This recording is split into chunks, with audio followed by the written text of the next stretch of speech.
আসসালামু আলাইকুম ওয়া রাহমাতুল্লাহি ওয়া বারাকাতুহু।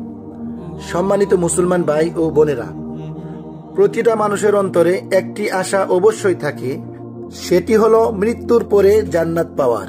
কিন্তু সেই জান্নাত এবং জাহান্নাম কোথায় রয়েছে, এ কথা অনেক সময় আমাদের মাথার মধ্যে ঘুরতে থাকে যে আল্লাহ রব্বুল আলামিন ৮টি জান্নাত সৃষ্টি করেছেন এবং ৭টি জাহান্নাম সৃষ্টি করেছেন। আমরা যখন মানুষকে মাটিতে দাফন করি তখন আমরা দেখতে পাই আমরা মানুষকে মাটি খুঁড়ে মাটির নিচে দাফন করে থাকি। আবার এ কথাও আমরা জানি যে মাটির মধ্যে মানুষকে কবর দিচ্ছি, এই কবরের মধ্যে আযাব হয়। আর আমরা জানি অনেক মানুষ এই কবরে জাহান্নামের আযাবের মধ্যে লিপ্ত আছে, আর অনেক মানুষ এই কবরের মধ্যে জান্নাত পেয়ে শান্তি লাভ করে থাকে। তাহলে আমাদের বুঝতে একটু অসুবিধা হয়ে থাকে যে জান্নাতটি কোথায় আছে, মাটির নিচে নাকি আসমানের উপরে। ঠিক একইভাবে জাহান্নামের ব্যাপারেও আমাদের বুঝতে সমস্যা হয় যে জাহান্নামটি কোথায় অবস্থিত, সেটা কি মাটির নিচে নাকি আসমানের উপরে। এজন্যই সম্মানিত মুসলমান ভাই ও বোনেরা, আজকে আলোচনা হবে জান্নাত এবং জাহান্নামকে নিয়ে। জান্নাত এবং জাহান্নাম এই দুইটি জিনিসকে আল্লাহ রব্বুল আলামিন সৃষ্টি করেছেন।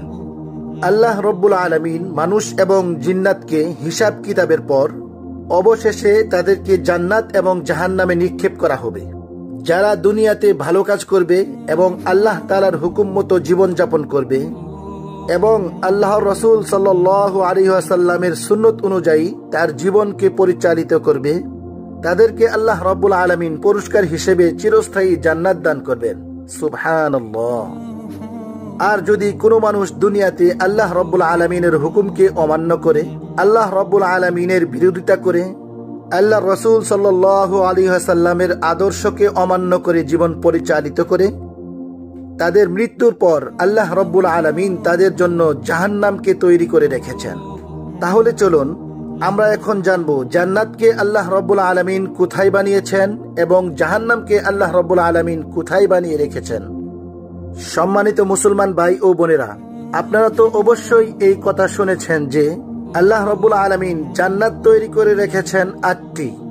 আমাদের মাথার উপরে যে মহাশূন্য আমরা দেখতে পাচ্ছি, এই মহাশূন্যের উপরে যে মেঘমালাগুলো আমরা দেখতে পাই, সেই মেঘমালাকে ভেদ করে অনেক দূরে গিয়ে সেখানে আল্লাহ রব্বুল আলামিন প্রথম আসমান তৈরি করে রেখেছেন।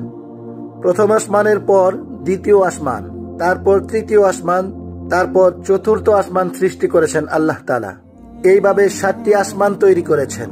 জমিন এবং আসমানের মধ্যে যত বড় ব্যবধান রয়েছে, ঠিক তত বড় ব্যবধান প্রথম এবং দ্বিতীয় আসমানের মধ্যে রয়েছে। এইভাবে ৭টি আসমান আল্লাহ তাআলা সৃষ্টি করেছেন। এই জমিন থেকে আসমান পর্যন্ত যতটুকু ব্যবধান রয়েছে, প্রতিটি আসমানের মধ্যে ঠিক ততটুকু ব্যবধান রয়েছে। এরপর মহান রব্বুল আলামিন জান্নাত সৃষ্টি করেছেন। একটি নয়, দুইটি নয়, বরং ৮টি জান্নাত আল্লাহ রব্বুল আলামিন সৃষ্টি করেছেন। এই জান্নাতগুলোর উপরেই মহান রব্বুল আলামিনের আরশ রয়েছে। আর মহান রব্বুল আলামিন তিনার আরশের নিচেই এই জান্নাতগুলো সৃষ্টি করে রেখেছেন। যারা মহান রব্বুল আলামিনের হুকুম মেনে এবং রাসূলুল্লাহ সাল্লাল্লাহু আলাইহি ওয়াসাল্লামের দিক নির্দেশনা অনুযায়ী জীবনযাপন করেছে, আল্লাহ রব্বুল আলামিন তাদের জন্য পুরস্কার স্বরূপ এই ৮টি জান্নাত সৃষ্টি করে রেখেছেন। এবং আল্লাহ রব্বুল আলামিন ৭টি জাহান্নাম সৃষ্টি করেছেন। মহান রব্বুল আলামিন সেই জাহান্নামগুলোকে কোথায় রেখেছেন? সম্মানিত মুসলমান ভাই ও বোনেরা, সেই বিষয়ে জানতে হলে ভালো করে মনে রাখতে হবে, আল্লাহ রব্বুল আলামিন জাহান্নামকে সৃষ্টি করে রেখেছেন সপ্ত জমিনের নিচে, মানে ৭ আসমান এবং ৭ জমিনের নিচে আল্লাহ তাআলা জাহান্নামকে সৃষ্টি করে রেখেছেন। আল্লাহ রব্বুল আলামিন যেরকম ৭টি আসমান তৈরি করেছেন, ওইরকম ভাবে ৭টি জমিনও তৈরি করেছেন। আমরা যে জমিনের উপর আছি, এর নিচে আরেকটি জমি আছে, তার নিচে আরেকটি জমি আছে, তার নিচে আরেকটি জমি আছে। এরকম ভাবে ৭টি জমি রয়েছে, ৭টি আসমান রয়েছে। একটি আসমানের পরে একটি জমি, একটি আসমানের পরে আরেকটি জমি, একটি আসমানের পরে আরেকটি জমি। এরকম ভাবে ৭ আসমান ৭ জমির নিচে আল্লাহ তাআলা জাহান্নামকে তৈরি করে রেখেছেন। এর থেকে আমরা ভালোভাবে বুঝতে পারি যে আল্লাহ রব্বুল আলামিন জাহান্নামগুলোকে তৈরি করে রেখেছেন মাটির নিচের মধ্যে। যেরকম ভাবে আল্লাহ রাব্বুল আলামিন জান্নাতগুলো তৈরি করেছেন সপ্ত আসমানের উপরে, তদ্রূপ ভাবে জাহান্নামগুলোকে তৈরি করে রেখেছেন সপ্ত জমিনের নিচে।